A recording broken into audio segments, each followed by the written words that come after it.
One really cool effect that you can do with the magnetic mask is to fake a rack focus. Now, rack focus is super useful if you're trying to draw the viewer's attention either to the foreground or to the background. A rack focus allows you to either focus on the foreground or focus on the background, depending on the context of what it is you want the viewer to be paying attention to. So let me show you how to fake a rack focus with the magnetic mask. So I'll hold down the Option key and hit the left square bracket, and that will actually trim it back for me. And what I want to do is fake a rack focus. Now, if you're not familiar with a rack focus is when you have like two different subjects in the scene or two different items in the scene or something like that, and you want to draw the viewer's attention to either one or the other. That's often done with a rack focus where you focus in on the one subject or the one item, and then you can kind of change the focal length so that you focus in on the other. Now, there are definitely times like in this scene right here where we don't actually have the rack focus happening in camera. And so we can fake that using the magnetic mask. So the way I'm going to do this is, first of all, I'm going to just kind of look through this and decide where it's going to happen.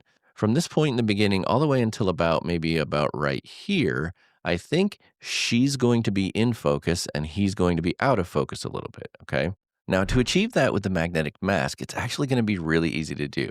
What we want to do is, first of all, we want to duplicate this clip right here. So we're going to hold down the Option key and drag that up above. And now we have a copy of this clip sitting on top of this one. And what we want to do is we want to mask out this subject here in the foreground. And what that's going to do is it's going to allow us to control the blur or the focus on that individual alone.